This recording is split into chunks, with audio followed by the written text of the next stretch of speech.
Welcome back. I'm your host at Navy Legends, and I want to begin this one not with a ship, not with a weapon, and not with a coordinate. I want to begin with a doctrine. The doctrine that the Islamic Revolutionary Guard Corps Navy has been refining, revising, and wargaming for over 30 years in the shallow, thermocline-free, tactically unforgiving waters of the Persian Gulf. A doctrine whose central premise is deceptively simple. You do not need to sink an American warship to win. You need to make it bleed. You need to make the transit cost something. You need to make every captain who enters the Strait of Hormuz calculate, consciously or not, whether the mission is worth the hull. On May 7th, 2026, at 3:19 local time, the USS Chancellorsville, CG-62, a Ticonderoga-class guided missile cruiser, entered that calculation, and the IRGCN had been setting it up for 11 days. The date is May 7th, 2026. The time is 3:19 local. The Strait of Hormuz, approximately 14 nautical miles north of Oman's Musandam Peninsula, at the western approach to the navigable channel. The water depth here is between 60 and 90 meters. The channel itself is narrow. The internationally recognized traffic separation scheme confines inbound transit to a lane approximately 3.2 nautical miles wide. Surface traffic is dense. On any given night, between 8 and 14 merchant vessels are in transit through the strait simultaneously. Tankers, container ships, LNG carriers, each one a potential visual and radar clutter source, each one a potential concealment asset for a hostile small craft formation.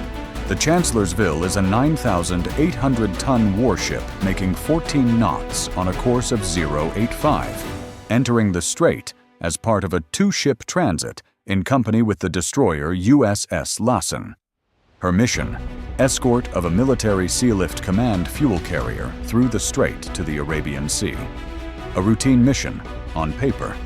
In the current operational environment, 31 days after the collapse of the Vienna Process supplemental talks, 18 days after IRGCN fast boats harassed a British tanker 22 miles northwest of this position, and 11 days after U.S. Navy P-8 Poseidon aircraft identified what appeared to be mine-laying activity by IRGCN patrol vessels in the western approaches to the strait. The mission is anything but routine. The mine-laying activity, observed 11 days prior, had been reported, assessed, and debated up the chain of command.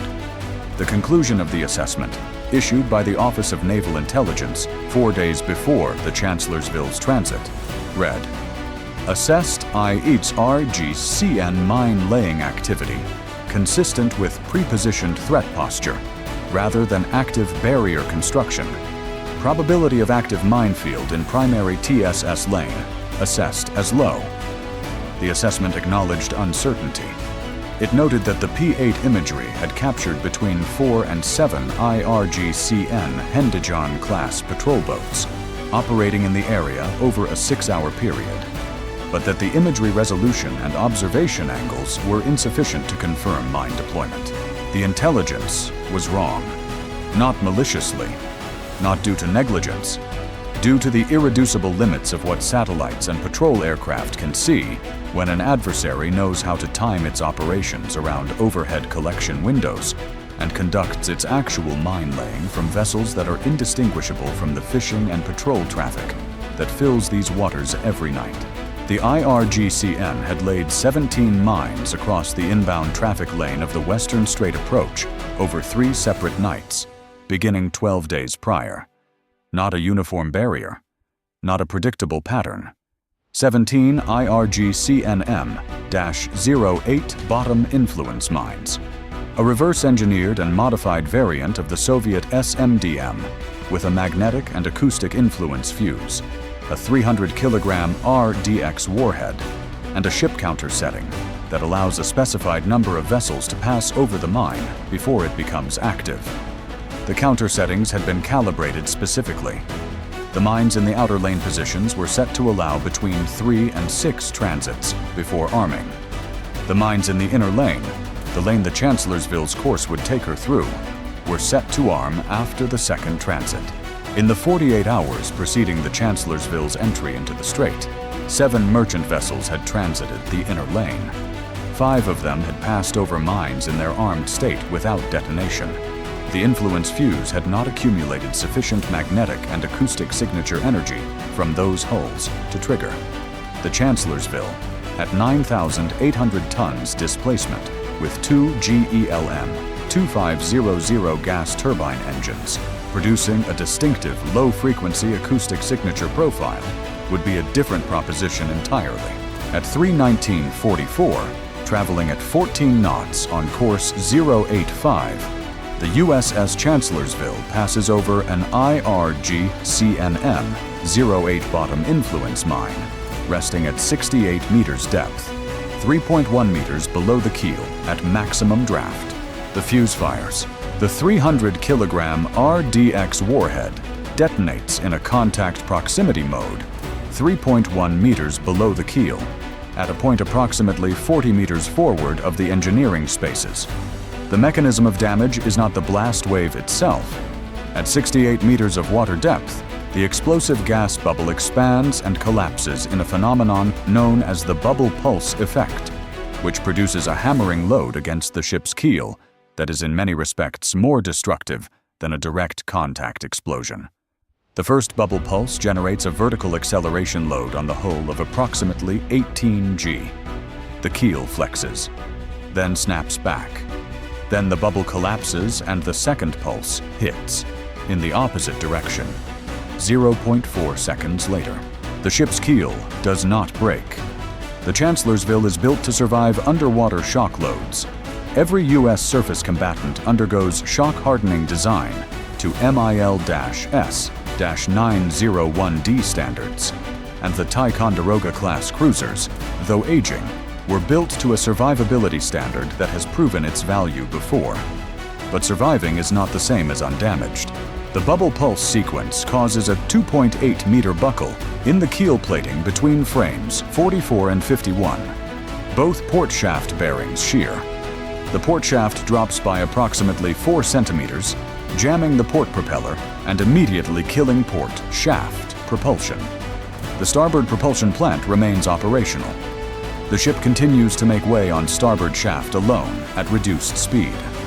In the engine room, the blast throws one engineman off the watch platform into the bilge spaces. A 4-foot drop that results in a broken wrist and lacerations. Emergency lighting activates throughout the engineering spaces. Flooding is detected in the void space between the double bottom and the engineering compartment. Not through the pressure hull, but through a ruptured pipe penetration where the mine's shock load has separated a weld. The flooding rate is assessed at approximately 140 liters per minute. Manageable by the ship's damage control bilge pumps, but requiring immediate attention. On the bridge, the collision alarm has activated automatically. The officer of the deck has the ship's speed reducing as engineering reports come up through the damage control circuit. The commanding officer reaches the bridge at 3:21:08, 84 seconds after detonation. At 3:21:41, 2 minutes and exactly 0 seconds after the mine detonation, the second part of the IRGCN's operation begins. The mine was not the weapon. The mine was the preparation. The purpose of the mine detonation, in the IRGCN's operational planning concept, was to stop the ship, or slow it, or force it to focus its crew on damage control and internal emergency response during the critical window, before the crew could reassess the external threat environment. A ship handling a mine strike is a ship whose attention is inside the hull. A ship whose attention is inside the hull is a ship that is not watching the radar as carefully as it should be.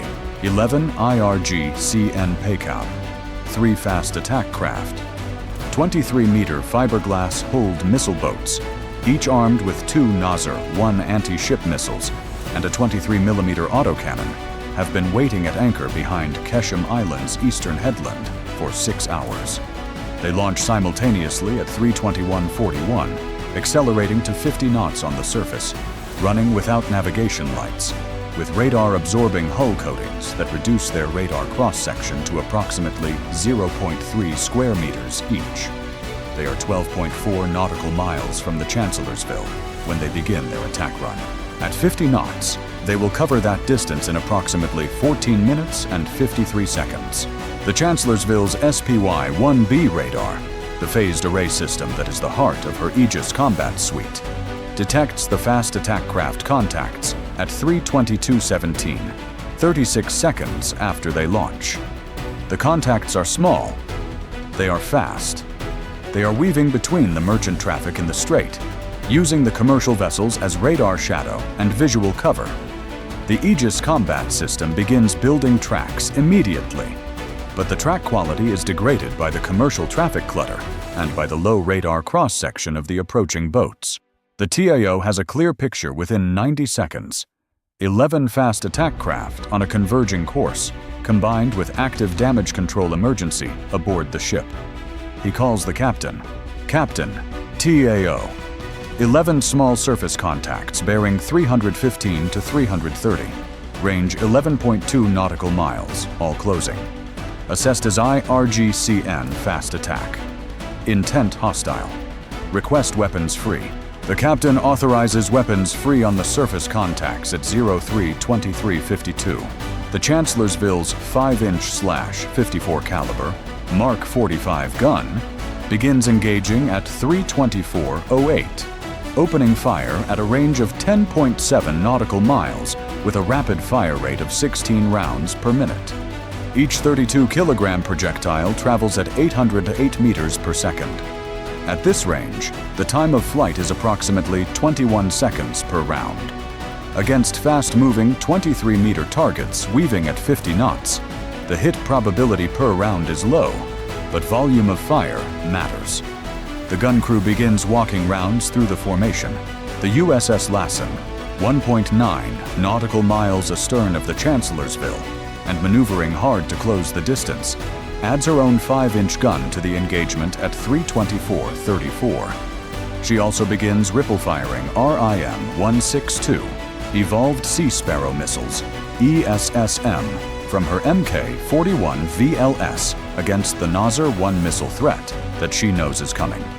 Each ESSM is a radar-guided Mach 4 surface-to-air missile capable of engaging sea-skimming anti-ship missiles in the 2 to 15 kilometer range band.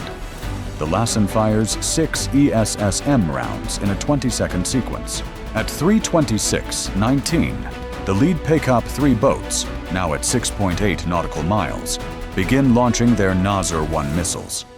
The Nasr-1 is a 350-kilogram sea-skimming anti-ship missile with a 130-kilogram warhead, a C-band active radar seeker, and a terminal sea-skimming altitude of approximately 3 meters above the surface. Its range is 35 kilometers. Its speed is approximately Mach 0.9. Each of the 11 fast attack craft carries 2 missiles. The launch sequence takes 47 seconds to complete as the boats fire in a staggered ripple, a deliberate tactic to spread the incoming missile timeline and complicate point defense engagement scheduling. 19 Nasr-1 missiles are in the air. The 19th launch boat is destroyed by a direct hit from the Lassen's 5-inch gun at the moment of launch, killing the crew and detonating its second missile on the rail. 18 missiles are tracking toward the Chancellorsville. The Chancellorsville's Aegis combat system is processing the inbound missile picture and assigning intercept fire control solutions simultaneously. Her standard missile inventory begins engaging.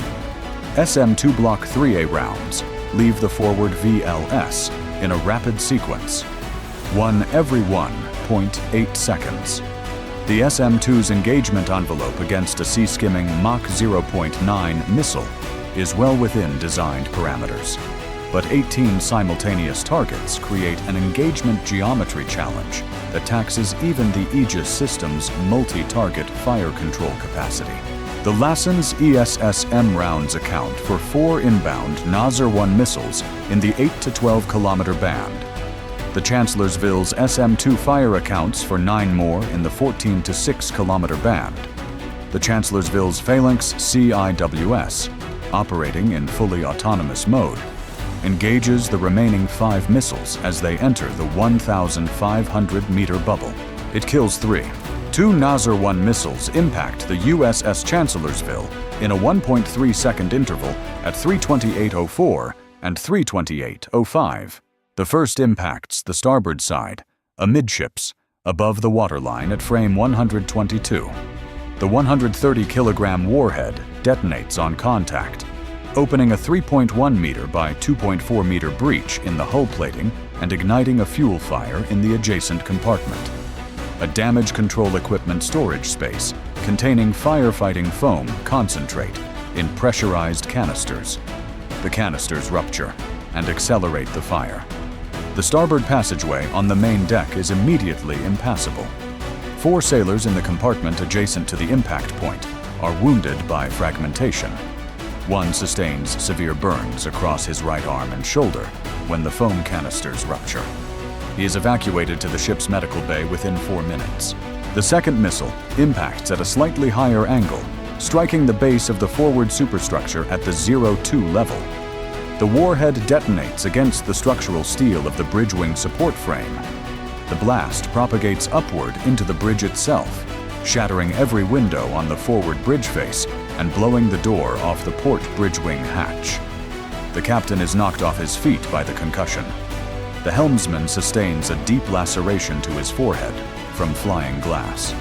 3 additional bridge watchstanders are thrown against the after bulkhead. All are conscious.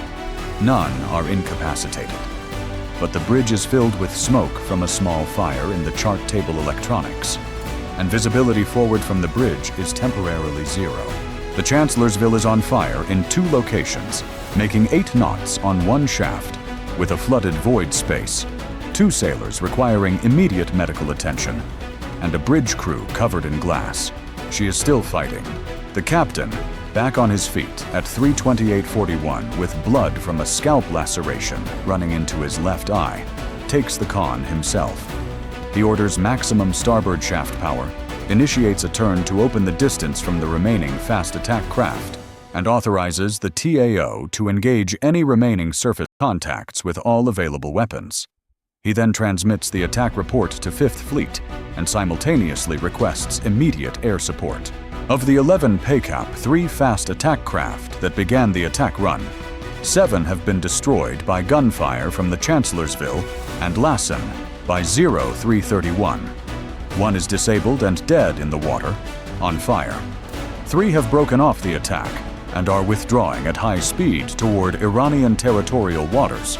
The Lassen pursues to the edge of Iranian territorial waters and then holds. Standard protocol.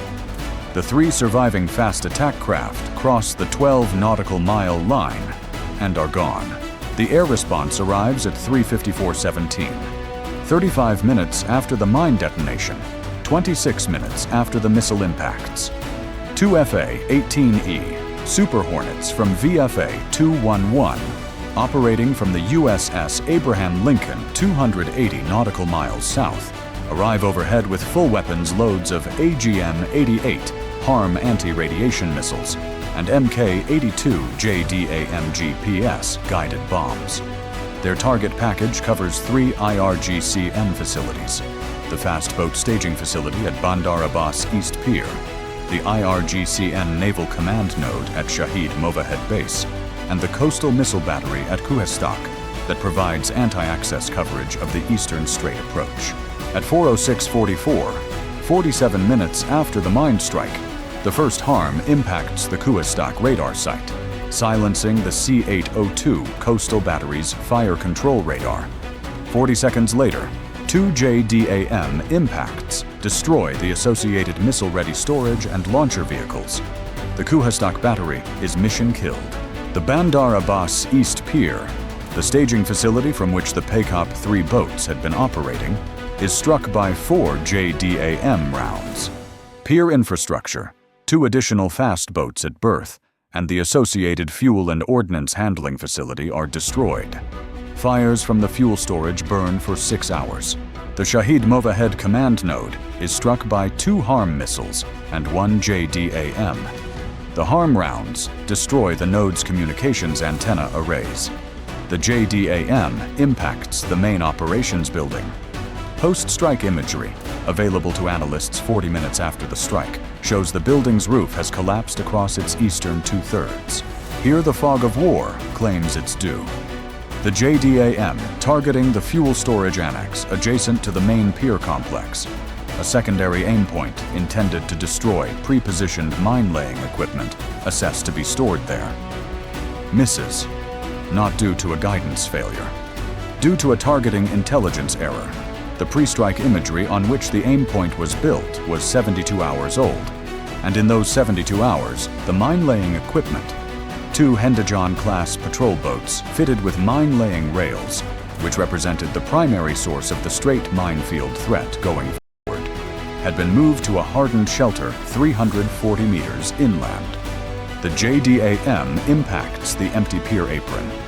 The mine-laying boats survive. They are found there, undamaged, by a U.S. Navy MQ-4C Triton reconnaissance drone at first light. The Triton's imagery is transmitted to 5th Fleet within 6 minutes of collection. The mine-laying boats are renominated as targets. They will not remain in the hardened shelter indefinitely. By 6:30, the damage control situation aboard the Chancellorsville has stabilized. The 2 fires are extinguished. The flooded void space is holding steady. The pumps are keeping pace. The ship's engineering team has assessed the keel damage and determined that the Chancellorsville can transit to the nearest repair facility under her own power at reduced speed. She proceeds southeast toward Duqm, Oman, making 11 knots on the starboard shaft alone, with the Lassen on her port quarter. 14 sailors have been treated by the ship's medical team. 6 are assessed as requiring specialist care unavailable aboard ship. A medical evacuation helicopter from the USS Abraham Lincoln arrives at 7:12 and evacuates the 6 most seriously injured to the carrier's medical facility. In Tehran, the IRGC issues no public statement for the first 6 hours following the engagement. When the statement comes, it describes the operation as a defensive response to persistent American aggression in Iran's maritime security zone, and claims that U.S. forces struck first, a claim that Iranian state media amplifies globally without reference to the mine detonation or the fast boat missile attack. The framing is deliberate and sophisticated. By the time international news organizations are reporting the exchange, the Iranian narrative has already seeded the information environment with a version of events that inverts the sequence of cause and effect. In Washington, the National Security Council convenes at 1:45 Eastern, 9:45 local in the Strait. The question is not whether to respond further militarily. Additional strikes against IRGCN infrastructure are already being pre-planned. The question is whether the strait itself remains navigable for U.S.-escorted commercial traffic, and what it will cost, in hulls and in political capital, to keep it open. The Strait of Hormuz carries approximately 21 million barrels of crude oil per day. Roughly 20% of global oil supply transits this 33 nautical mile wide choke point every single day. The mine threat, 17 M08 mines, of which perhaps 10 to 12 may remain in the traffic lanes after the Chancellorsville's transit, is not a strategic closure of the strait, but it is a tax on passage. A mine clearance operation of the scale required to certify the western approach lanes as safe will take between 4 and 9 days with the MCM assets currently available in theater. During that time, commercial shipping will divert. Oil prices will move. Insurance rates will spike. Every hour the strait is operationally uncertain is an hour that the IRGCN doctrine is functioning exactly as designed. Here at Navy Legends, the May 7th engagement is a textbook illustration of why the IRGCN's layered sequential attack concept is genuinely dangerous in a way that a simple missile salvo is not. The mine did not sink the ship. It was not designed to. It was designed to slow it, stress it, and open the engagement window for the fast boat swarm. The fast boat swarm did not destroy the ship. It was designed to hit it twice, and force the political, logistical, and operational consequences that follow from a cruiser proceeding to dry dock with a buckled keel and 2 missile impact points. The combined effect is greater than the sum of its parts. The mine is the key. The missiles are the door. And the real weapon, the one that the IRGCN has been developing for 30 years, is the strategic ambiguity that follows, the narrative inversion, and the question that every maritime insurer in London and Singapore is now asking their actuarial teams to price. What is a Strait of Hormuz transit worth when the IRGCN has demonstrated it will use it? Stay informed. Stay vigilant. I'll see you in the next one.